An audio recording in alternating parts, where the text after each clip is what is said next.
오늘 4월 11일 금요일 새벽기도 말씀은 출애굽기 23장으로 이제 넘어가게 됩니다.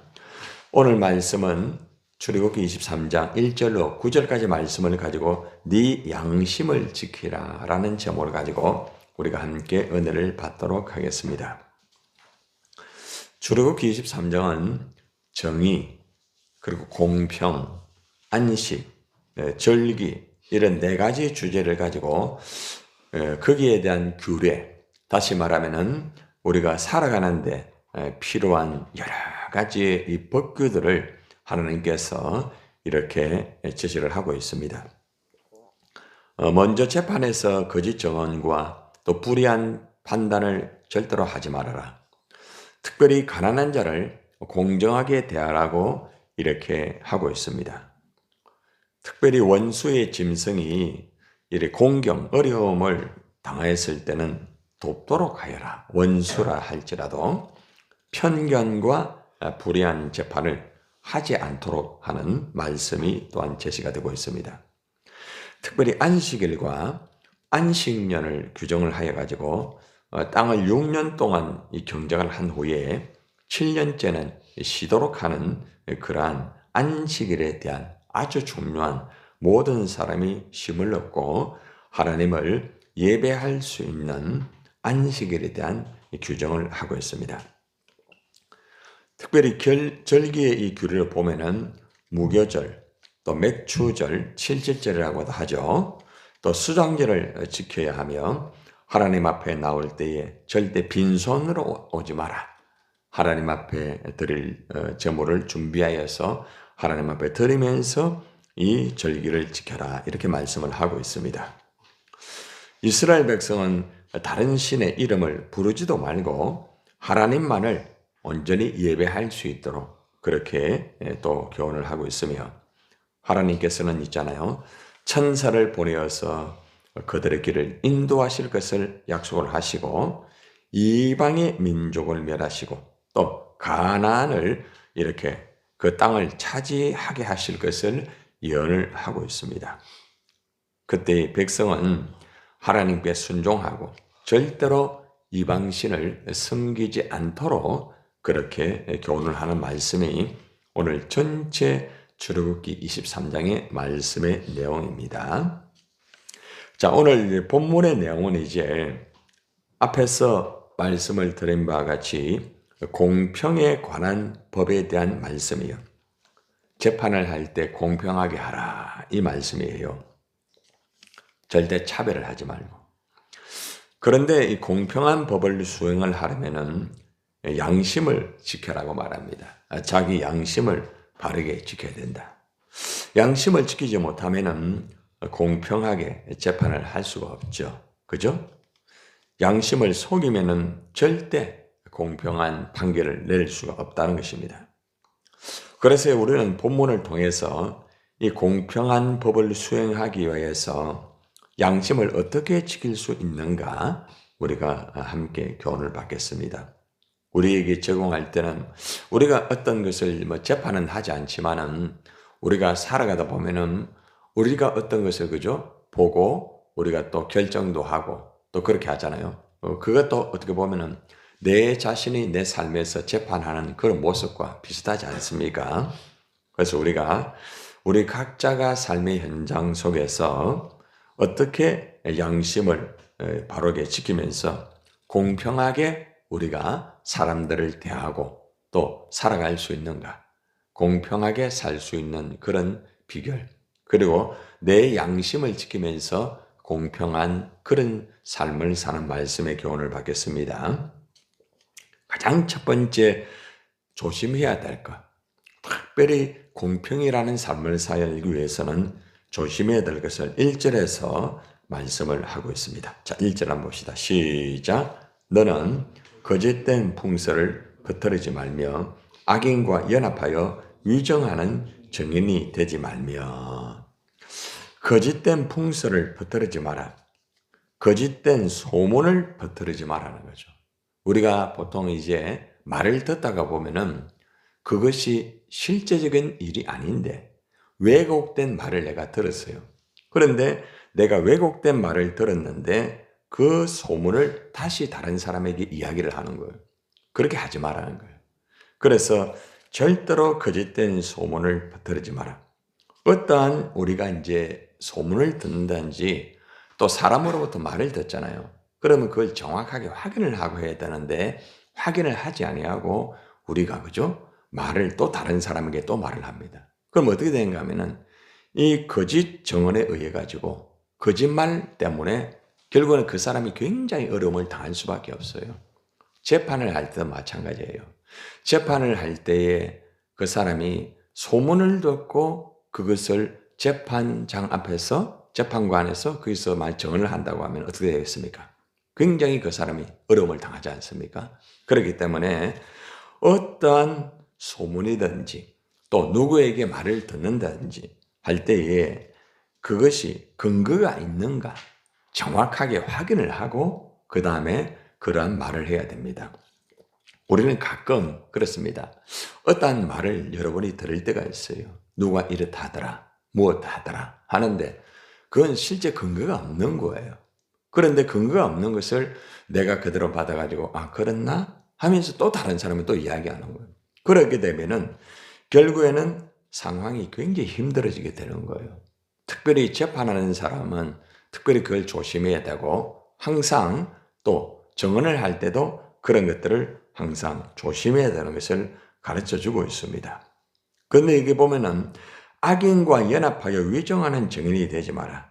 이것은 이제 나쁜 사람과 아예 손을 잡고 아예 거짓말을 아예 계획적으로 한다는 말을 하는 거죠. 앞에서는 잘못된 이야기를 들었을 때에 그 잘못된 이야기를 확인도 하지 않고 근거가 없는 말인데 그 근거가 없는 말을 가지고 소문을 내는 것을 말하고 있고 악인과 연합하여 위정한다는 것은 아예 계획적으로 나쁜 사람과 손을 잡고 이제 거짓 증언을 하는 거죠. 그 사람을 죽이기 위해서 그렇게 하는 거죠. 그러니까 결국 이렇게 절대로 해서는 안 된다. 자, 이런 것은 양심에 관한 거예요. 비양심적인 사람은 거짓된 말을 거짓되게 또 소문을 내게 됩니다. 그리고 또 비양심적인 사람은 아예 나쁜 사람과 손을 잡고 어떤 특정한 사람을 죽이기 위하여서 거짓 정언을 할 수가 있다는 거죠. 이러한 것들을 조심해라. 재판관도 마찬가지고 정언하는 사람도 마찬가지고 이런 것들을 조심하지 아니하면은 결국에는 한 사람을 굉장히 어렵게 만들 수가 있다. 그리고 또 앞으로 그런 일들이 벌어지게 되면은 그 사람과의 관계가 힘들어질 수 있다는 거죠. 그래서 근거 없는 말을 절대로 하지 말아라. 이것이 아주 중요한 첫 번째 말씀입니다. 우리가 양심을 항상 잘 지켜가지고 우리가 이제 어떤 말을 듣는다든지 그렇게 될 때 이 말이 근거가 있는가, 이 말이 분명한가 확인을 분명히 하고 우리가 말을 해야 되는 것입니다. 그래서 우리가 살아가다 보면은 이런 이야기 저런 이야기 듣잖아요. 그죠? 우리가 재판의 어떤 그런 위치는 아니지만은 근데 보면은 나중에는 내가 재판장이 되는 거예요. 그럴 때가 있어요. 내가 재판장이 돼가지고 근거 없는 말을 들어가지고 그걸 가지고 만약에 재판을 한다고 하면은 얼마나 기가 막힙니까? 그리고 또 증언을 하는 사람이 소문을 듣고 그 사람이 그렇다 하더라. 그건 소문이지 근거가 있는 게 아니거든요. 그래서 항상 양심적으로 이 말을 들은 것이 근거가 있는가 아니면은 그냥 흘러나온 소문인가 어떤 개인의 어떤 그런 입장에서 그냥 말을 한 것인가 이런 것들을 항상 조심해서 자기의 양심을 지키면서 말을 해야 된다. 이렇게 첫 번째 우리에게 아주 중요한 우리에게 교훈을 주는 것입니다. 이러한 일들은 여러분들이 대인과의 관계 속에서 또 공동체 안에서 살아갈 때 보면은 이런 일들이 가끔 일어날 수 있어요. 또 이런 일로 인해 가지고 사람과의 관계가 힘들어질 수도 있고 이렇기 때문에 항상 조심해야 되는 것은 내가 양심을 지키면서 어떠한 말이든지 이 말이 근거가 있는가, 정확한가 확인을 해보고 또 거기에 대한 것을 잘 지혜롭게 말을 해야 된다는 것을 우리가 특별히 교훈받게 되는 것입니다. 자, 그 다음에 두 번째 한번 봅시다. 이것도 굉장히 중요한 부분인데 많은 사람들이 이런 부분에서 많이 무너지는 경우가 있습니다. 자신의 양심을 지키지 못해가지고. 자, 봅시다. 2절 한번 봅시다. 자, 시작. 다수를 따라 악을 행하지 말며 송사의 다수를 따라 부당한 정언을 하지 마라. 여러분들, 어떤 다른 사람들이 있잖아요. 이 다수예요, 다수. 그런데 그 다수를 따라가지고 그 다수들이 실제 맞는 어떤 말이나 행동을 하는 게 아니에요. 네. 그것이 잘못된 거예요. 그런데 다수의 사람들이 그렇게 한다고 해가지고 내가 그 다수를 그냥 따라가면 안 된다는 거예요. 예. 하나님 앞에 양심적으로 진리를 따라가야지 다수를 따라가서는 안 된다는 것이겠죠. 아주 중요한 부분이에요. 여기 보면은 송사의 다수를 따라 부당한 정언을 하지 마라. 여러분, 다른 사람들이, 여러 사람들이 이 잘못된 거짓된 정언을 같이 알고 있어요. 예를 들어 가지고 5사람이 있어요. 근데 3사람이 잘못된 앞에서 말을 했잖아요. 그건 근거가 없는 말인데 그 3사람이 같이 다 말을 들어 가지고 같이 이제 그 말을 계속 하는 거예요. 자, 그런데 그 말을 다수가 많이 이야기를 하니까 다수를 따라가는 거죠. 아무리 3사람이 그런 말을 한다 할지라도 예를 들어서 내가 3사람의 말이 확인을 해보니까 정확하지 않은 거예요. 그럼 그걸 따라가면 안 된다는 거죠. 그래서 우리가 보통 보면은 우리가 민주주의는 다수도 하잖아요. 그죠? 다수라고 하죠. 그런데 기독교는 다수가 사실은 아니에요. 예. 예수님 중심 말씀을 따라가야 되는 거예요, 사실은. 그렇다고 해서 다수를 무조건 따라가지 마라, 이건 아닙니다. 다수가 맞다고 하면 따라가야 돼요, 안 따라가요? 따라가야 되는 거예요. 그러나 다수가 행하는 어떤 말이라든지 다수가 행하는 어떤 행동이라든지 이런 것들이 하나님의 말씀에서 어긋났다든지 또 이것이 거짓된 그러한 하나의 근거가 없는 일로 인해 가지고 그런 일이 벌어질 때는 그 다수를 절대로 따라가서는 안 된다. 복 있는 사람은 악인의 꾀를 따라가지 않는다고 했잖아요. 그죠? 하나님의 말씀을 따라가야 되는 거예요. 굉장히 중요한 부분입니다. 뭐 공산주의에서는 옳소 이러면 다 따라가잖아요. 공산주의에서는 막 박수 다 치면 따라가는 거 아닙니까? 그런데 민주주의는 다수죠, 그죠? 예, 다수입니다. 그러나 민주주의가 다수지만은 그 다수가 하나님의 진리의 말씀에서 잘못되었다고 하면은 따라가서는 안 되지 않습니까? 그죠? 예를 들어 가지고 우리가 직장 생활을 하다 보면은 보통 어떤 일이 있습니까? 보통 보면은 이제 우리가 같이 모여 가지고 막 같이 막 술을 먹는다든지 막 이렇게 다수들이 막 먹어요. 자, 그럴 때 어떻게 합니까? 그럴 때 내가 따라갈 수도 있잖아요. 그죠? 자, 그런 것들을 다 이렇게 부정하고 그런 것들을 거부하고 주님만을 따라가는 것을 말을 하고 있다는 것입니다. 자, 이것은 양심에 관한 문제라는 거죠. 우리 예수 믿는 사람은 항상 양심적으로 그것을 바르게 지키면서 아무리 다수가 어떠한 일을 한다 할지라도 그것이 잘못된 것이라고 하면은 절대로 따라가서는 안 된다는 것입니다. 그리고 또 어떤 부당한 그러한 여러 가지의 정언을 다른 사람이 그렇게 한다 할지라도 그것이 거짓 정언이라고 하면은 공정한 재판을 하는 사람은 분명하게 잘 확인을 해가지고 체크를 해야 되는 것이죠. 예를 들어가 이번에 우리 대한민국에 참 있을 수 없는, 그죠? 있어서는 안 되는 그런 탄핵의 문제로 인해 가지고 나라가 상당히 어지럽지 않았습니까? 그래서 많은 정인들을 부르고 많이 체크를 해봤잖아요. 그죠? 예. 그래가지고 이제 한쪽에서는 물론 이제 어느 정도 그분이 이래가지고 어쩔 수 없는 입장에서 이래 되었습니다 하고 또 한쪽에서는 법적인 것을 이렇게 하기 때문에 이렇습니다. 양쪽에서 다 그래 되었잖아요. 그런데 헌재에서는 민주주의 법과 전체적인 걸 가지고 체크를 하면서 그렇게 이제 결정을 한 거예요. 그래서 모두가 이제 거기에 대해서는 이제 다 받아들여야 되겠죠. 그죠? 그래서 거기에 대해서 또 뭐 이렇게 막 하면서 그렇게 해서는 안 돼요. 그래서 어떤 경우에도 이 법정에서 바르게 잘 지혜롭게 판정을 했으면은 그걸 또 잘 받아들이고 이제는 새로운 이제 그러한 것을 위해서 또 준비하고 그렇게 해야 되는 그런 게 필요한 거예요. 자, 이렇게 우리는 항상 우리의 양심을 지키면서 우리가 말을 하고 그리고 또 행동도 하고 어떤 것을 진행할 때도 마찬가지라는 거죠. 항상 내 양심이 항상 중심이 되고 항상 진리를 따라가면서 모든 것을 결정하고 진행하는 부분이 중요하다는 것을 가르쳐주고 있습니다. 이것이 바로 공평하게 살아가는 방법이에요. 안 그러면은 양심이 어긋나게 되면은 결국에는 근거 없는 말에 의해서 또 다수에 의해 가지고 결국에는 힘들어지게 되고 어려워지게 되는 그런 일들이 벌어질 수 있다는 것입니다.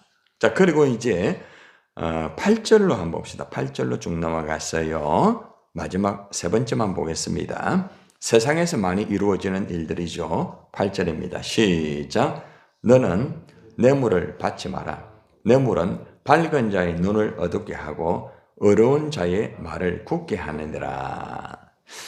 여러분, 재판장이 재판을 할 때에 돈을 받으면은 굉장히, 그죠? 위험하겠죠. 그죠? 네. 그래서 돈을 받게 되면은 결국에는 문제가 생기는 거예요.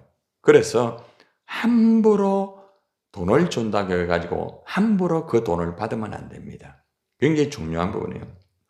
뇌물을 받지 마라. 한마디로 말하면 그 돈을 받았기 때문에 그 돈에 의해 가지고 묶이게 되는 거예요. 네. 여러분들은 그런 경험이 없는 거 모르겠습니다. 누가 쉽게 이렇게 어떤 돈을 주는 거예요. 어떤 돈을 조건을 제시하는 거예요. 이거 받으면 괜찮겠구나. 근데 그거 가만히 보니까 그것은 잘못된 거예요. 그 돈을 받게 되면은 내가 거기에 매일 수 있어요. 순간적으로, 요거 잠깐 눈 감고, 요거 받아가지고, 그냥 하고, 그러면 안 되겠는가? 한순간에 한몫 챙기고, 다음에, 그러면 안 되겠는가? 사람들은 물질 앞에 유혹을 많이 받습니다. 아마 여러분들도 그런 경험이 있을 거예요. 한순간에 어떤 무엇가 생기고, 물질이 생기고, 이렇게 될 때에, 그죠? 그걸 덥석 받는 경우가 있습니다. 그런데 나중에 보니까 그 물질을 받아가지고, 그것을 체크해 보니까 나중에는 거기에 딱 고리가 잡히는 경우가 있죠. 그게 함정이 될 때가 있습니다. 그래가지고 정말 어려움을 겪고 정말 그죠? 아예 모든 것을 정말 신용도 잃어버리고 어려움을 당하는 그런 경우가 많이 있다는 거죠. 절대 쉽게 돈을 벌려고 하면 안 됩니다. 절대. 우리나라 사람들은 보면은 너무 돈을 쉽게 벌려고 해요. 그리고 쉽게 돈을 이렇게 있잖아요. 이렇게 또 받으려고 하는 그런 경우도 있고 그러한 경우가 굉장히 많습니다. 그래서 사람들은 물질에 약합니다. 물질에. 너무 중요한 거예요. 결국에는 이러한 뇌물을 받게 되면은 결국에는 자기 양심적으로 흔들리게 되고 결국에는 잘못된 길로 갈 수밖에 없다는 거죠. 재판하는 사람도 마찬가지라는 거죠.